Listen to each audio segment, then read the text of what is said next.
Ahlus sunnah wal jamaah berprinsip, saudara, bahwa kalimat tauhid hanya satu, yaitu la ilaha illallah, yang di dalamnya mengandung unsur rububiyah, uluhiyah, asma dan sifat yang menjadi satu kesatuan, tidak boleh dipilah, tidak boleh dipisahkan.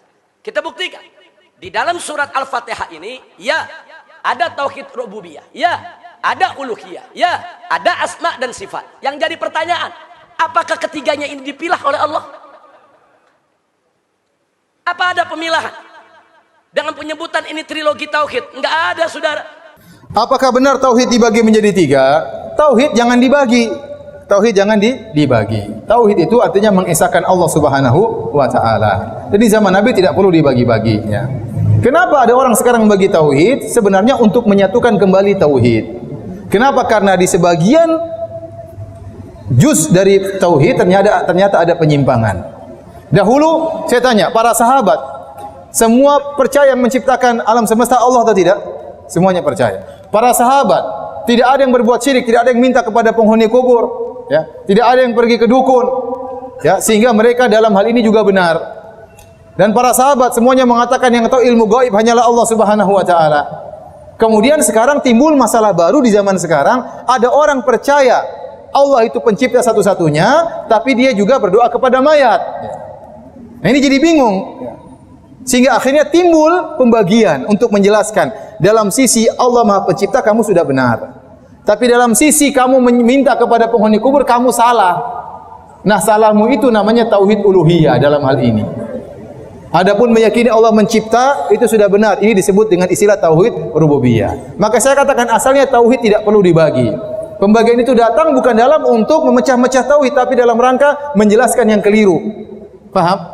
Seandainya tidak ada kekeliruan, tidak perlu ada penjelasan. Dan pembagian ini hanya sekedar untuk penjelasan. Ini mimbabil bayan untuk menjelaskan. Sebagaimana orang Arab dahulu tidak ada membagi, bahasa Arab terbagi menjadi fi'il, kata kerja, isim, kata benda, huruf, tidak ada. Tapi kenapa dibagi? Untuk bisa menjelaskan dengan baik. Zaman Nabi juga tidak ada bagi, bahwasanya hukum terbagi menjadi wajib, sunnah, mubah, makruh, haram, enggak ada. Nabi tidak pernah ngomong demikian. Tapi para ulama menjelaskan agar mudah memahami. Oh, ini wajib. Oh, ini sampai ke derajat wajib. Ini cuma sunnah. Ini mubah. Pembagian itu dalam rangka untuk menjelaskan. Nah, Anda mau bagi tauhid menjadi berapapun terserah. Yang penting jangan salah menjelaskan.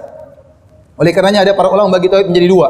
Ada ulama bagi tauhid menjadi tiga. Tatkala mereka menemukan penyimpangan dalam berbagai macam bidang, maka mereka membagi tauhid menjadi tiga contohnya. Ternyata didapati ada orang menyimpang dalam masalah asma wa sifat. Ada yang nolak sifat, maka dikatakan, oh ini kesalahannya dalam tauhid yang berkaitan dengan nama-nama dan sifat Allah. Oh ini kesalahannya mereka minta kepada mayat, ya. Mereka minta doa kepada mayat. Oh ini kesalahannya dalam tauhid uluhiyah. Sehingga terjadi pembagian tersebut dalam rangka untuk menjelaskan. Kalau Anda tidak usah bagi juga tidak jadi masalah. Yang penting Anda bisa jelaskan kesalahannya. Ya. Nanti kalau saya bilang sama orang, kamu tidak boleh minta sama mayat, tidak boleh doa minta sama sunan. Memang saya salah? Iya, kamu berbuat kesyirikan. Siapa bilang saya syirik? Saya meyakini Allah Maha Pencipta. Ini sunan hanya sebab saja. Nah, nanti gimana jelasinnya?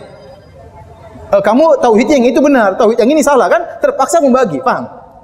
Terpaksa membagi untuk menjelaskan mana poin yang benar dan mana poin yang salah. Seandainya Anda bisa menjelaskan tanpa perlu membagi, ya sudah, tidak usah bagi. Jadi pembagian itu hanyalah metode penjelasan. Ternyata mereka yang mengingkari pembagian juga bagi-bagi tauhid. Orang-orang Asy'ariyah dalam buku mereka membagi tauhid menjadi tiga. Mereka mengatakan annallaha wahidun fi dzatihi, wahidun fi af'alihi, wahidun fi sifatihi. Mereka mengatakan Allah itu Maha Esa dalam zatnya, Maha Esa dalam perbuatannya, Maha Esa dalam sifat-sifatnya. Bagi tiga atau tidak? Bagi tiga. Tauhid, tauhid, tauhid. Sebagian orang-orang sufi bagi, mengatakan tauhid ada tiga. Pertama tauhidul khassah, tauhidul amma. Yang pertama tauhidnya orang awam. Yang kedua tauhidul khassah, tauhidnya orang khusus.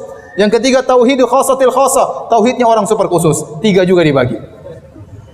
Ya terus ya kita enggak permasalahkan nanti bagi 3, bagi 4, bagi 10. Yang penting kontennya benar. Paham? Itu intinya.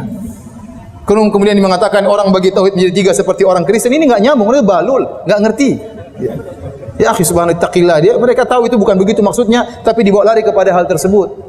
Ini berarti ya membuat fitnah. Dia tahu maksudnya bukan begitu.